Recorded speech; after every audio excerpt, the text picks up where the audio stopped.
Guys, tahu Pak Erick Thohir kan? Itu loh, si Pak Menteri BUMN.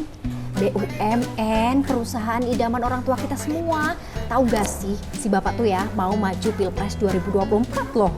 Itu masih ditawarin, boy. Emangnya iya ya masih ditawarin?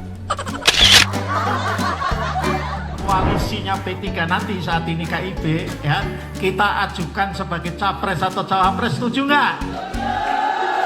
Benar. Jangan nanti kalau Pak Eriknya pulang bilang saya nggak setuju Pak sebenarnya gitu. Sahabat Kompas.com, Pak Menteri yang satu ini nih dapat sinyal positif dari Partai Persatuan Pembangunan buat maju Pilpres mendatang. Waketum P3 juga belak-belakan bilang kalau Pak Menteri ini tuh cocok gitu ya jadi orang nomor 1 di Indonesia. Wow.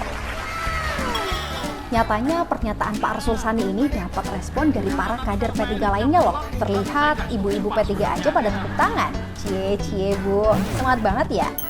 Kalau kata Pak Erick Thohir sih bilangnya nih ya, slow guys, gak usah GR dulu, kan yang masuk radar banyak. Kan salah satu kan, bukan satu-satunya. Itu kan bagian dari demokrasi. Seperti juga nanti P3 kalau bicara salah satu ya itu bagian dari demokrasi. Kata Pak Menteri juga, capres-cawapres tuh yang nentuin Tuhan.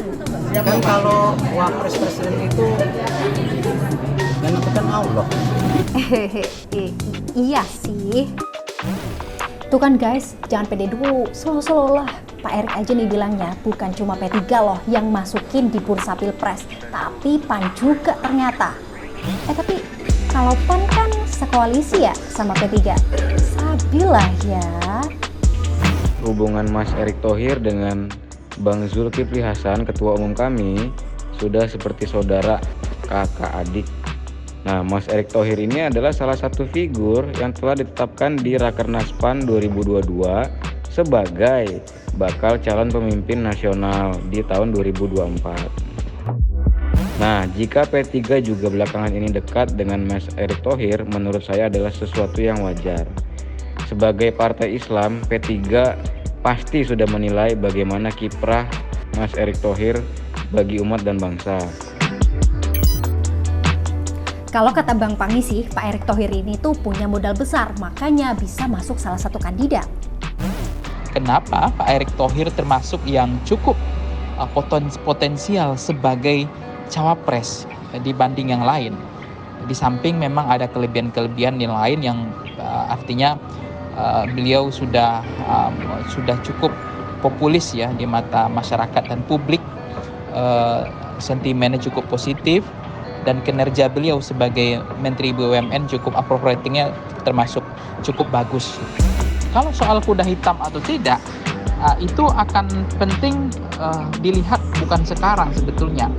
Karena semua calon presiden dan wakil presiden, karena memang tidak ada yang leading, cukup kompetitif dan masih dinamis.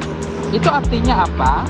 Artinya adalah semuanya punya kans, semuanya punya potensial, semuanya ada kemungkinan bisa menjadi kuda hitam.